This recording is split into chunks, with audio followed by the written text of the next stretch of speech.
Hola, muy buenos días y bienvenidos al proyecto de IPG Pathshala de español. Yo me llamo María Teresa Miramón y soy profesora visitante de la Universidad Jawaharlal Nehru en New Delhi. En esta universidad imparto asignaturas de lengua, literatura e historia de España, como por ejemplo literatura española medieval o literatura española del siglo XIX y XX, al igual que historia de España del siglo XX y diversas asignaturas de lengua española. En esta ocasión vamos a comenzar con el módulo 3 del paper 11 que habla sobre la literatura española de los siglos XVI, XVII y XVIII y que se titula El contexto histórico del realismo y el naturalismo. El objetivo de este módulo es tener una breve idea de las condiciones sociales que dieron lugar a la nueva corriente literaria, el realismo y el naturalismo, destacar los temas y características fundamentales de dos movimientos, al igual que sus autores representantes. En un sentido amplio, las dos corrientes se enfocan en la muestra fiel de la realidad exterior. El género principal es de la narrativa, que permite hacer descripciones del ambiente y personajes de una forma tan verdadera como posible.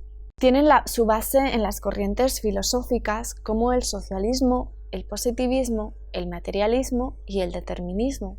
Las principales características que tienen las narrativas son los asuntos cotidianos, personajes comunes, preocupaciones sociales y económicas y una posible solución a base de la observación y herencia biológica e introspección psicológica.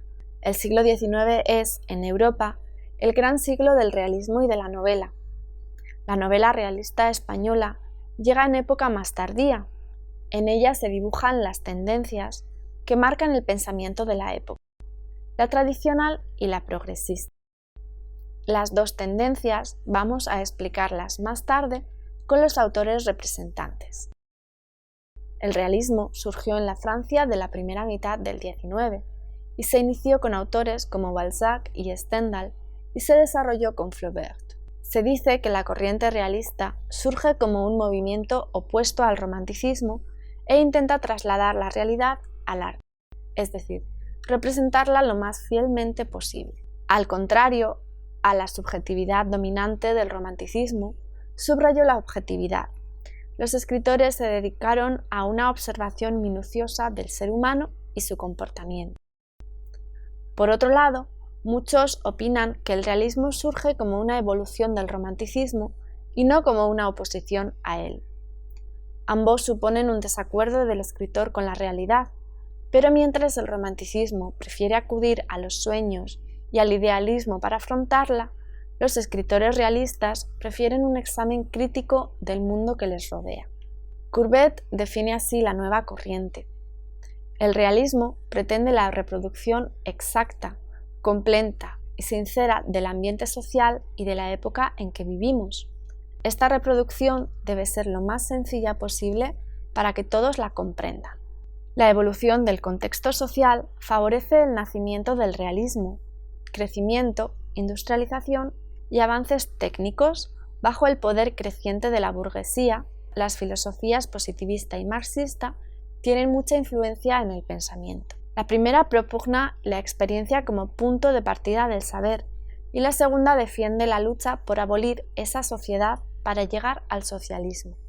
También es destacable que muchos grupos obreros, sindicatos, fueron formados en ese momento que dio aún más poder social a la clase burguesa. El escritor es sensible a esta realidad y se enfrenta a ella desde varias perspectivas. En España, debido al deterioro social, político y económico del país, en 1868 se produjo una revolución, la Gloriosa, que resultó en la deposición de la reina Isabel II. Como consecuencia de la revolución industrial, la burguesía tomó una importancia extraordinaria y logró el poder social y económico. Con la revolución, la Gloriosa, triunfó la burguesía progresista y la Constitución del 69 señaló las consecuencias.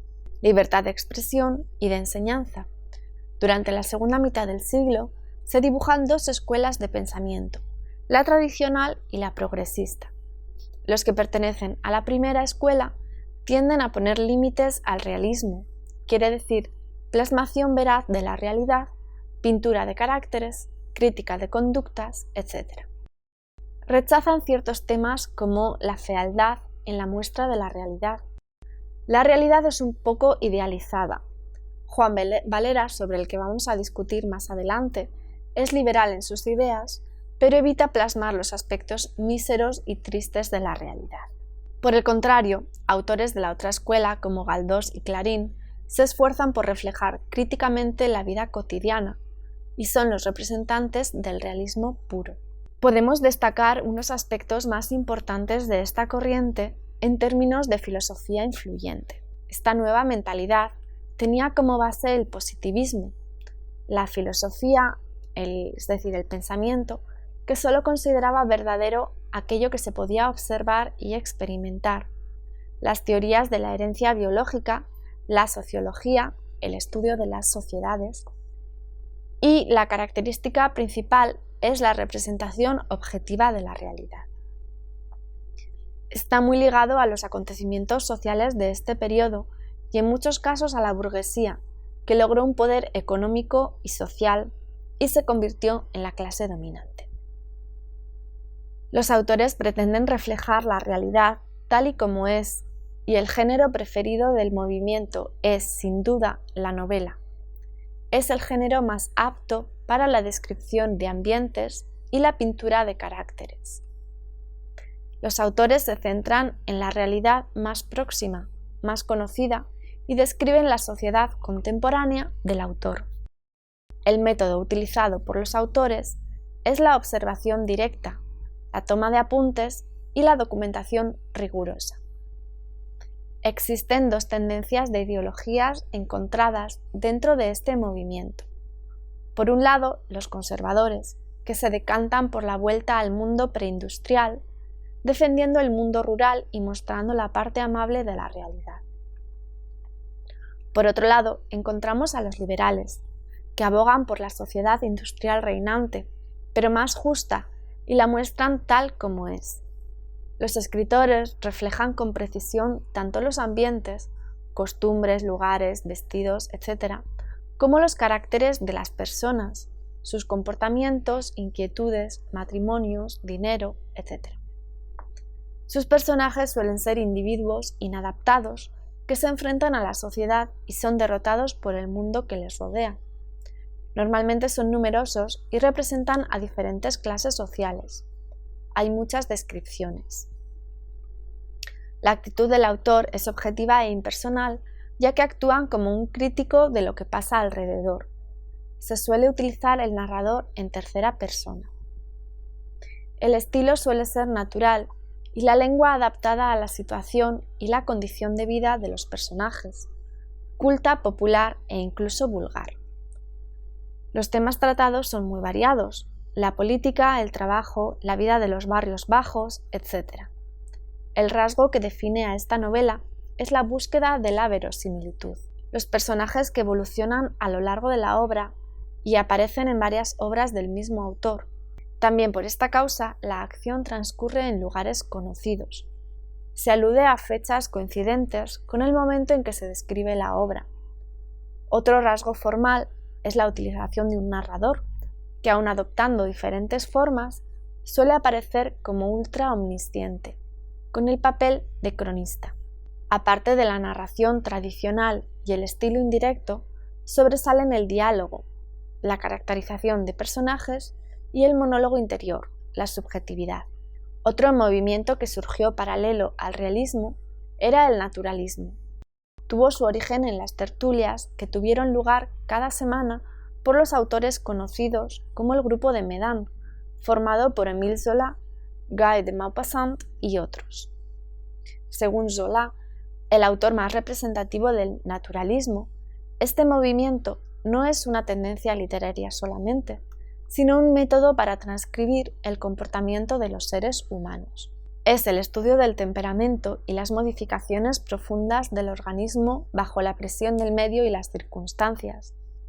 Su objetivo era reproducir la realidad con una objetividad perfecta en todos sus aspectos, tanto los más sublimes como los más vulgares. Sus bases fueron establecidas a partir de dos corrientes científicas y filosóficas de la época. El materialismo considera que todo tiene una explicación física y niega la existencia de un ser superior. El determinismo entiende que la razón de los problemas sociales están en el ambiente y la de los individuos en la herencia biológica. Las características fundamentales de la novela naturalista son: a. No es solo una mera imitación de la realidad, sino un estudio social, psicológico e histórico de la realidad. b. Refleja los aspectos más negativos de la realidad: el feísmo, lo vulgar, lo obsceno. El escritor intenta ser objetivo e impersonal, pero la realidad lo obliga a introducir su ángulo ideológico y él trata de descubrir los vicios de la sociedad capitalista. Si el escritor realista es notario de lo que sucede, el naturalista funciona como juez que investiga los antecedentes y las causas de los problemas de la sociedad. El lenguaje suele ser natural, vulgar e incluso soez. Muchos críticos dudan de la existencia del naturalismo español. Emilia Pardo Bazán plantea el tema del naturalismo en su obra La cuestión palpitante. Ella rechaza el determinismo y las bases ideológicas del movimiento naturalista, pero aprecia a Zola por ser un artista que muestra las lacras humanas y sociales de la sociedad. En obras de Bazán y Vicente Blasco Ibáñez, como La barraca, se observa que hay más influencia de las técnicas narrativas y descriptivas solianas que de las corrientes filosóficas. A continuación, vamos a hacer un breve repaso por los dos movimientos literarios, enumerando los autores más importantes en España. Los autores más importantes del realismo y el naturalismo en España respecto al género narrativo son Pedro Antonio de Alarcón, con El sombrero de tres picos, Juan Valera con Pepita Jiménez o Juanita la Larga.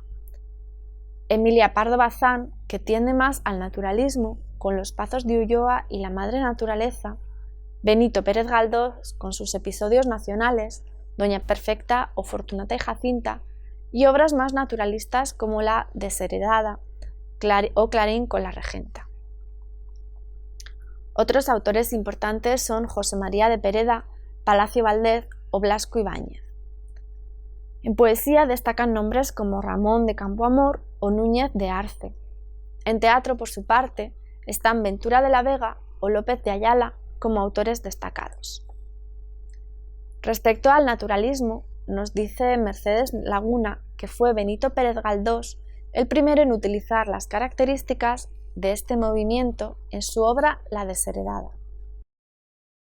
Como fechas clave de la aparición y desarrollo de la novela naturalista en España, podemos señalar, además de la publicación de La desheredada de Galdós en 1881, la aparición de los artículos de La cuestión palpitante y de La tribuna de Emilio Pardo Bazán en 1883.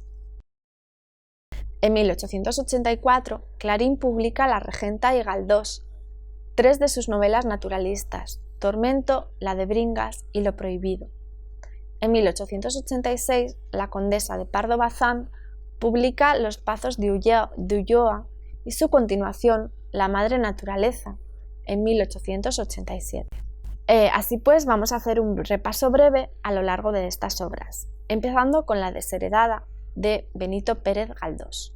En opinión del escritor Leopoldo Alas Clarín, La desheredada fue la primera novela naturalista en España y el mismo Pérez Galdós también siente que ha comenzado una nueva etapa, una nueva forma de expresarse en la novela. El estudio psicológico de los personajes es algo que acompaña a todos los autores naturalistas y para esta profundización se usan diferentes técnicas de escritura, como por ejemplo el estilo indirecto libre, que consiste en que el escritor adopta el punto de vista del personaje, expresándose en los términos que lo haría éste y usando incluso expresiones coloquiales o cultismos, si es necesario, para que el escritor se identifique con la mente del personaje. Otro recurso es el monólogo interior, en el que veremos al personaje hablar consigo mismo, pero en forma de monólogo, inserto en la misma narración. En esta novela, Galdós inserta incluso capítulos enteros dialogados para mostrarnos la expresión de los personajes. Dice Jorge Rodríguez que el proceso de animalización que presenta Galdós en esta novela es el primer síntoma de naturalismo en la obra, una animalización provocada por el hombre, en la que el autor denuncia los establecimientos médicos que guardaban a los locos o enfermos mentales como si fueran criminales, en un estado deplorable. La protagonista de la obra es Isidora, una muchacha soñadora cuyo padre está encerrado en ese manicomio descrito, pero que morirá al cabo de un tiempo. Su tío, Santiago Quijano Quijada, clara referencia al Quijote, la ha criado y también le ha dicho que es hija de la marquesa de Aransís. Isidora tiene una imaginación quijotesca y siempre está soñando despierta. Según algunos autores, Galdós pretende hacer una comparación entre la degradación moral que va sufriendo Isidora a lo largo de la novela con la degradación que sufre España. La chica, a lo largo de la trama, tiene varios amantes y va sufriendo una degradación moral que se ve en la forma de hablar y vestir hasta acabar siendo una prostituta callejera. La influencia de la herencia se muestra en esta obra a través del hermano de Isidora, Pecado, quien tiene ataques epilépticos y arranques de locura heredados de su padre. También se avista esta clase de comportamientos en Isidora, aunque en menor grado. El entorno, en el caso de Isidora, también influye en su formación. Las ideas que su tío le mete en la cabeza sobre la duquesa guiarán su destino hasta el punto de no creer que los documentos nobiliarios son falsos y que todo es un complot para que ella no alcance la nobleza. Con esto pasamos a describir brevemente La cuestión palpitante de Emilia Pardo Bazán. Esta obra es la primera obra de Pardo Bazán que comienza a utilizar el componente naturalista en España. Poco después que Galdós, Pardo Bazán empezará a escribir obras naturalistas y sus dos obras principales, Los Pazos de Ulloa y La Madre Naturaleza, también estarán escritas con este estilo. La cuestión palpitante es una serie de 20 artículos, de los cuales solo en 3 expresa sus ideas estéticas, hablando de la polémica suscitada en Francia por el naturalismo. Pero se ha discutido mucho sobre si las obras de Pardo Bazán han sido naturalistas o no. A este respecto, Zola dijo lo siguiente: «Lo que no puedo ocultar es mi extrañeza de que la señora Pardo Bazán sea católica ferviente, militante y a la vez naturalista, y me lo explico solo por lo que oigo decir de que el naturalismo de esa señora es puramente formal, artístico y literario». Así pues, el naturalismo de Pardo Bazán es más un juego de técnicas literarias que debe adaptarse a la situación histórica que le ha tocado vivir, y que el naturalismo francés no se puede adaptar a la situación española. Y ahora vamos a pasar a hablar brevemente sobre la regenta de Clarín. La regenta plantea un triángulo amoroso entre 3 personajes: Ana Ozores, la protagonista, Álvaro Mesía y Fermín de Pas, y desarrolla el tema del adulterio como uno de los temas principales. La trama se desarrolla en Vetusta, una ciudad de Oviedo, en un ambiente rural y lleno de vicisitudes. Vuelve a enfocarse en una profundización psicológica de los personajes mediante diferentes técnicas narrativas. Al igual que Galdós y Pérez Bazán, utiliza el estilo indirecto libre y, algo innovador, una serie de saltos temporales hacia el pasado o flashback para adentrarse más en la mente de los personajes. Clarín fue uno de los mayores exponentes del naturalismo en España, como así se refleja en su mayor obra, La Regenta. A este respecto dice lo siguiente: «El naturalismo, que no aspira a confundir el arte con la ciencia, que no depende del positivismo, tiene como nota característica el pretender que el arte estudie e interprete la verdad, para que la expresión bella sea conforme a la realidad, y esto quiere y cree conseguirlo por medio de la observación atenta, rigurosa de los datos que ofrece el mundo real, y por medio de la experimentación que coloca estos datos con las condiciones que se necesitan para aprender sus leyes, su modo natural de escribir con arreglo a ellas. La verdad, tal como es el conocimiento profundo, seguro y exacto de la realidad». Y con estas palabras de Pérez Galdós vamos a concluir nuestro módulo sobre el realismo y el naturalismo y os damos las gracias por habernos escuchado.